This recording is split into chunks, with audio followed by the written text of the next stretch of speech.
नमस्कार, मैं शिवा कुमार। बीते 14 दिसंबर को मैनपुरी के वरिष्ठ पत्रकार अजय सिंह भास्कर का लड़का राजकुमार अपने पिता के साथ फरक्काबाद जाता है।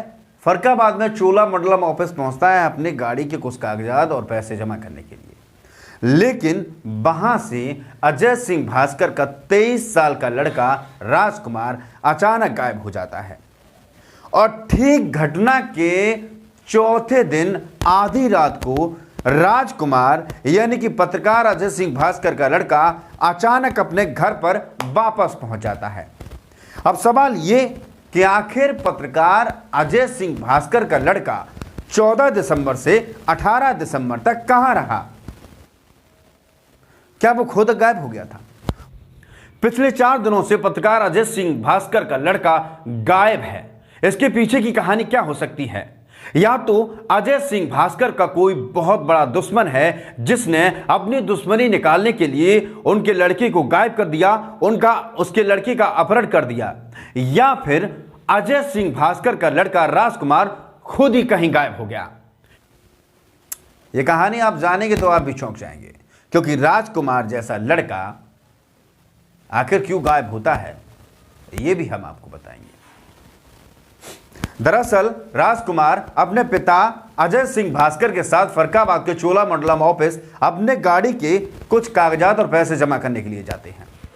अजय सिंह भास्कर के लड़के राजकुमार के मुताबिक उसके पिता वहां पर पैसे जमा करने के लिए गए, लेकिन उनके पास पैसे नहीं थे, जिसका अजय सिंह भास्कर अपने पैसे जमा करने के लिए इंतजाम कर रहे थे। इधर उधर फोन कर रहे थे और पैसे की मांग कर रहे थे।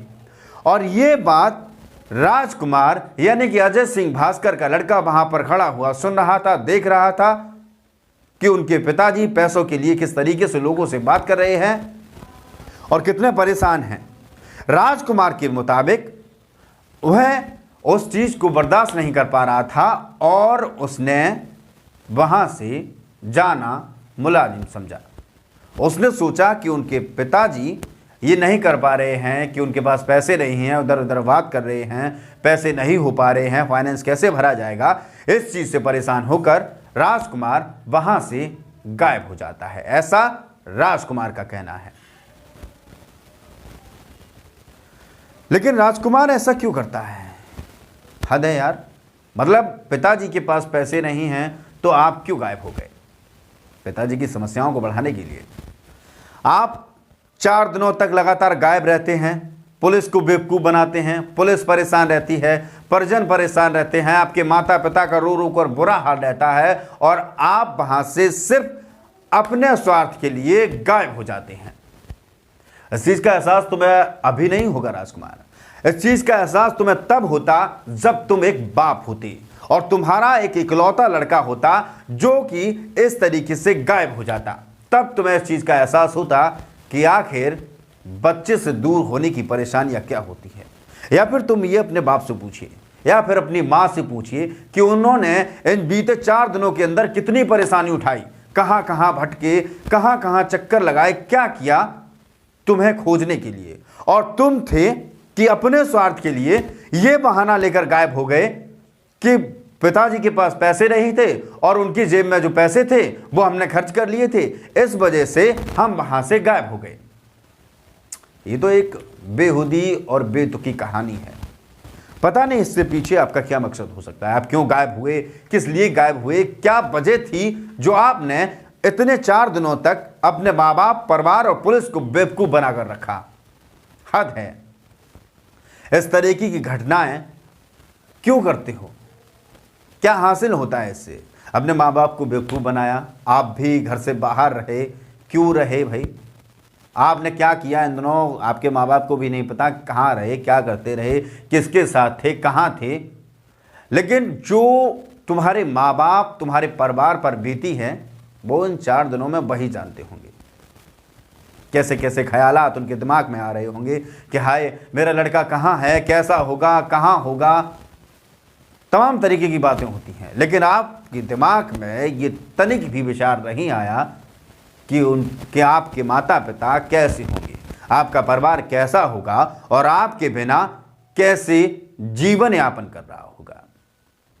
साथ ही साथ इससे सिर्फ परिवार ही परेशान नहीं हुआ, पुलिस भी परेशान हुई।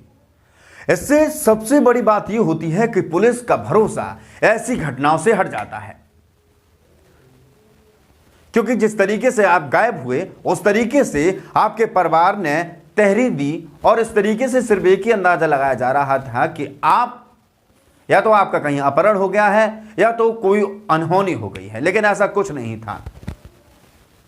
आप अपने स्वार्थ के लिए कहीं गायब हो गए थे। बाकी आप खुद राजकुमार की जुबानी ये कहानी सुन लीजिए कि इतने दिनों तक वो कहां रहे और कैसे घर पहुंचे।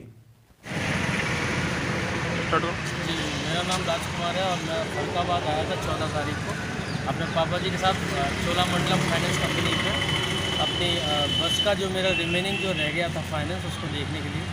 लेकिन मेरे पिताजी सबसे फ़ोन कर रहे थे, पैसे की ज़रूरत थी, तो ये चीज़ मुझे अच्छी नहीं लगी और मेरे पास जो पैसे थे वो मुझसे खर्च हो गए थे, जिसके डर की वजह से मैंने सोचा कि मैं घर पे चला जाता हूँ और मैं फरुखाबाद बस स्टैंड से अपने घर पे चला गया, बेबर बस स्टैंड पे चला गया था।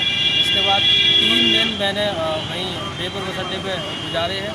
2 दिन मैं रैन बस एरिया में रहा और 1 दिन मैं एक कंडीशन में एक जो ऑटो वहाँ डला हुआ था उसमें मैंने गुजारे। और अभी मैं 17 तारीख को नाइट में अप्रॉक्स 12 बजे के बाद में मैं अपने घर पे आ गया था, जिसमें फिर घर वालों से मेरी बात हुई और रात में जो फरुखाबाद पुलिस है उनको बताया गया। और जो भी जितना भी टाइम मैं बाहर रहा इसमें किसी का कोई हाथ नहीं, किसी का कोई ऐसा प्रेशर नहीं था। सारा मतलब मेरे दिमाग में आया, मुझे ठीक नहीं लगा, इस वजह से मैं गया था। इसमें किसी का कोई हाथ नहीं है, किसी की कोई बात नहीं, मैं अपने स्वयं इच्छा से बताऊँ।